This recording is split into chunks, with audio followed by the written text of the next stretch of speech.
Travis Huppert here again. Today I want to talk to you a little bit about my new mandrel design. I think some of you in the past have watched my how-to series on how to make your own mandrel. This one here I'm calling the Perfect Mandrel because it does so many things. It just has so much flexibility for attire if you know how to use it and you do Turk's heads or decorative ties like that. This thing really has limitless options and settings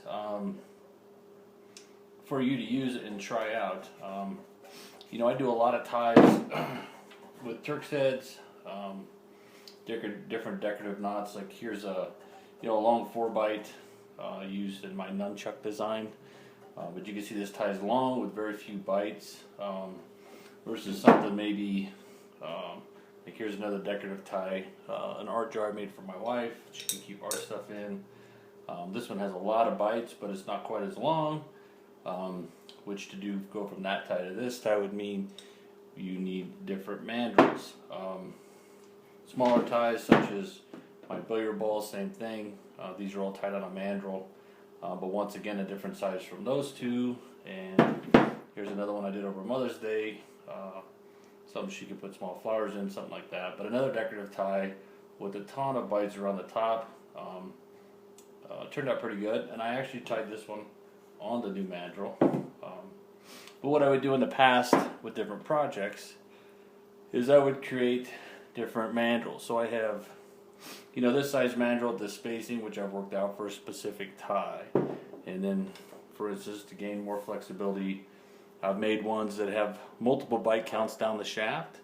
So you might have rows of 10 and 12, so you could have more flexibility in your bites on your ties, but once again you're limited on the spacing and the numbers to some extent. And with these numbers you can only do so many bite sizes because it doesn't mathematically work evenly around the mandrel. But you can see I have lots of them. I made bigger ones, different size ones with different bite counts. Some can even be, here's a smaller one with 8 bite, 6 bite counts up and down the mandrel. It's a pretty flexible tool, but once again, it's not all encompassing and it's limited by the number of bite counts and the spacings. Here's another one for a globe knot, one specific tube for one specific tie. But basically, you can see I've created a bunch of them. And over time, as I do more projects, I tend to find I need to drill more holes, do more tapping, or find a different size pipe for a different size tie.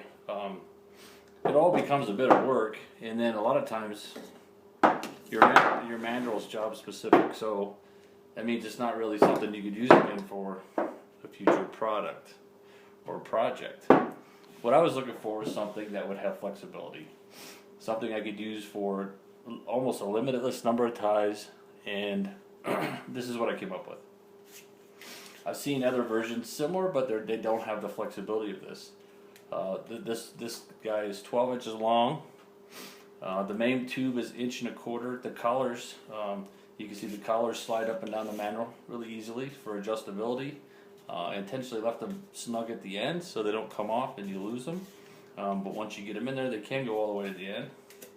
Just a little bit tighter, but at the same time you don't want it coming off and losing one of these.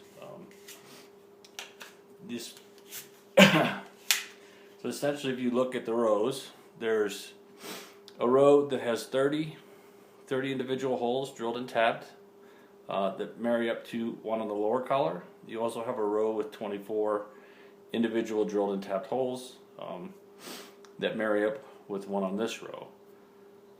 That lets you divide any of those numbers evenly, and you could come up with anywhere from 15 bites, 30 bites, 24, 12, you could go down 10, 8, 5, 4, 3. There's just so many numbers you can come up with the bite counts with this spacing. It's really the most flexible tool you'll have if you do work on the mandrel. For me, depending on what I'm doing, some things can be tied in the hand on smaller ties, but bigger jobs or ones you want to be really neat on, they're much easier if you keep your bites evenly spaced and you keep everything lined up perfect. That way as you slowly tighten, everything is arranged in a very neat manner. You can see these are small self-tapping screws. These are 1/2 inch. These are much smaller than the ones I typically use. They do thread in about 1/4 of an inch into the holes. So basically, once you get your spacing with your first screw in each mandrel, or each collar on the mandrel, thread those in there. There's also a small Allen wrench that comes with this. It makes it very handy to use. You can tighten these down or loosen these up, but if you insert your first two, line these up down the mandrel, and then space them out at the distance you want relative to each other. So if you're doing a longer tie, obviously you'd want to slide it down the mandrel. If you're doing a shorter tie, you'd slide it up the mandrel. So this is the row with 24. So say you want to do something with 8 bites, you would just skip every 3rd hole, and you create your 8 bite count, and it'd be evenly spaced. Essentially, once you get your first screw in, you line those up with one another so you have a nice straight line between your pins, and you just snug it just a little on the actual tube itself, and that'll hold the collars in place so they don't slide while you're doing your tie. It's really slick too. Once you get your tie complete, I don't know if you've done this work before. Once you get it in here, it becomes pretty snug around all your pins. What you can do, if you don't have a tremendous amount of cordage in there, you can just loosen up one of these, simply slide it up the shaft, and then you can undo your cord right off the pins. Or you could just simply remove the pins from the collar, take off one of the collars, and slide your tie right off the tie.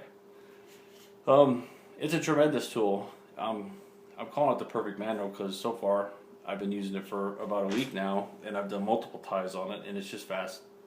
It's awesome.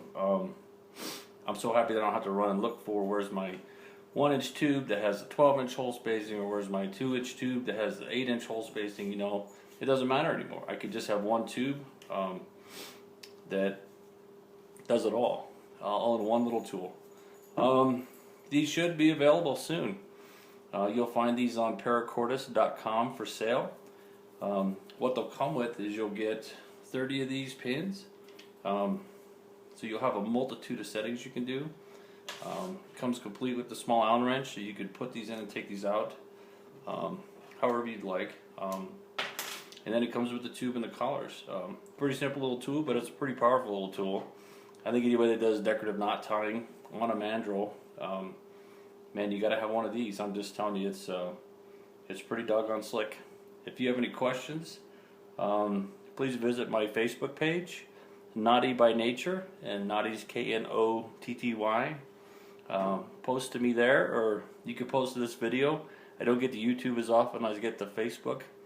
Or you can contact me directly at Travis Huppert on Facebook as well. Hope you enjoy it, and happy tying.